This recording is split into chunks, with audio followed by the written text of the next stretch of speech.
Her eyes fluttered open. She blinked them to get her vision clear.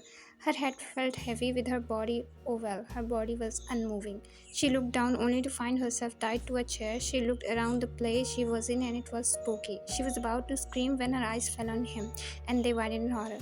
As memories of earlier incident hit back, he was casually leaning on the wall, staring at her intensely. She wiggled, tried to free herself. Then she heard it, the same whistle from behind, very close to her, while her eyes were fixed on him, leaning on the wall.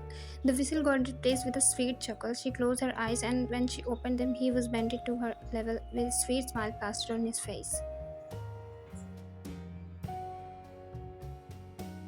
Surprise, surprise! Taeyong giggled loudly. Vian felt someone reach inside her and ripped her heart out. She couldn't believe what she was seeing. Taeyong stood straight.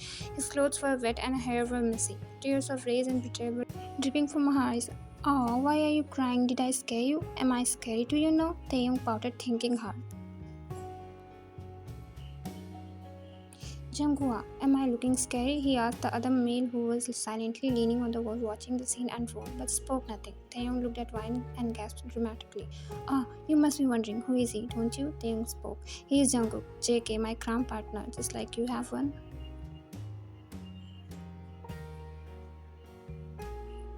At the mention of crime partner, Wine remembered about Minnie. Is she safe? Did she reach the police? Wine was restless. She prayed for her safety. As she ran in the opposite direction of Wine, why are you thinking? Wine gasped loudly in horror when Taeyong spoke in her ears. She couldn't say anything, as if her throat was jammed. The room was so spooky. Different kinds of tools were lying here and there, and not to miss how the blood was painting the wall red, making her feel nausea. Her eyes fell on Jungkook's arm. She noticed the same tattoo that she had seen on the arm of the strange man she helped in the rainy night. No wonder she felt odd vibes from him.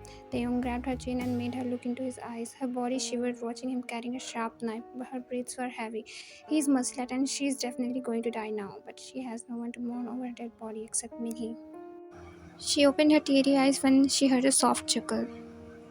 Don't you ever dare to think that I'll hurt you. One. My mind wouldn't let me imagine that. He spoke softly, but his eyes darkened. Everything was going well. I was about to ask you out. Then why did you ruin everything? Why did you come out of this freaking cafe, huh? Taeyong shouted, making her cry. What happened? Don't you remember me? I am that long bang zombie, but I am not you. Taeyong laughed like a child while Jungkook rolled his eyes. Wine gasped. She was right, it was him. You know, I felt so happy when you remembered me and recognized me. I couldn't sleep that night due to excitement. He spoke with twinkling eyes. You think I didn't notice you stalking me everywhere? I went in our childhood. Those rascals called me a curse. You tell me, what's my fault that my mother died giving birth to me, huh? He bent down to look into her eyes for answers while she only sobbed. She flinched when he wiped the tears.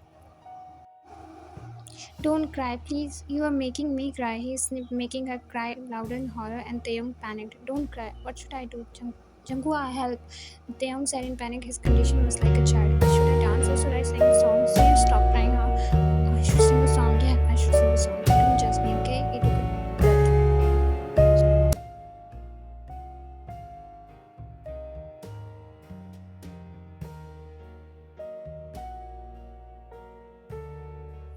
He clapped his hand, finishing the line, and looked at Wine for appreciation. Why are you not clapping?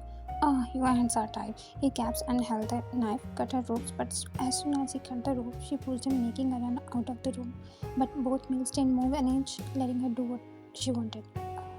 She could have told me she wanted to play hide and why did she push me? Taeyong stomped his foot, whining loudly. Vine ran out of the room and was met with a weird staircase. She looked around and it felt like a basement to her. Everything was so spooky. She climbed the stairs, but to her bad luck, everything was the same as downstairs. She felt suffocated. She saw a door and opened it, but there was a plain room with another door with broken windows. She ran to the window trying to look outside and call for help. But it opened to the another room. Vian, I'm coming. She heard Taeyong shout from very near. He's coming. Her legs shivered. She opened the door and ran out, but she stumbled upon something, making her fall on the hard surface. Vine screamed in terror when she saw what the thing was. Her tears froze while a lump formed in her throat. She was unable to move. There she was, her only family, lying in her own blood mess. Her stomach was still bleeding while her eyes wide open, staring at the ceiling. The door opened, revealing Taeyong. Ah, you met your friend? I wanted to say her goodbye. That's why I let her sleep here. Taeyong spoke, stepping forward. Wine stood up and ran to the other end of the room, attaching herself to the wall. Minhee, she whispered her name as if she was really sleeping. Why are you calling her when I'm with you? Taeyong spoke mad. Why? Why did you do that? Why did you? Wine cried harder. Minhee was going to meet her brother tomorrow. She was so excited. I just freed him from this painful life. Taeyong spoke, stating the fact.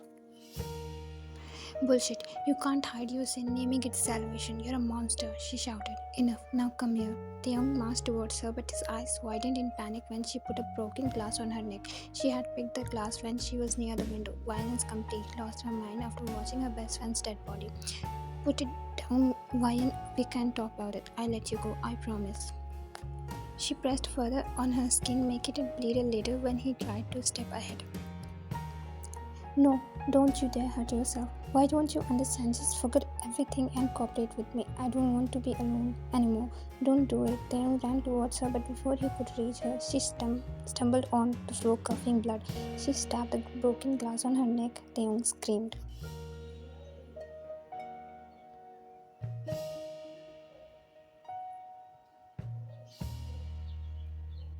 He tried to take the broken glass out, but her eyes were already closed by now. She panicked, shaking her body. Her head was resting on his lap. He started crying hysterically. No, I don't want to be alone. I don't want to be alone. He was shaking his head in denial. Then how can he accept that she died? She was just standing in front of me a few seconds ago. He felt a presence behind him. Changhua, do something, please. She must be in pain. Taeyong was crying like a child. You want me to lessen her pain? Jungkook spoke for the first time and Taeyong nodded his head at Jungkook's word. He wanted her to be alright. He is all alone in the world. Jungkook pulled his gun out before shooting right at her heart. The place became all silent. Jungkook walked out of there without looking back. He reached a room and sat on the mattress. His eyes were red until they fell on something. There was a pink umbrella on the basket. He laid back, staring at the wall blankly. He could hear things shouting and pleadings. He was behaving like a psycho. Well, he was. The end. Thank you for watching.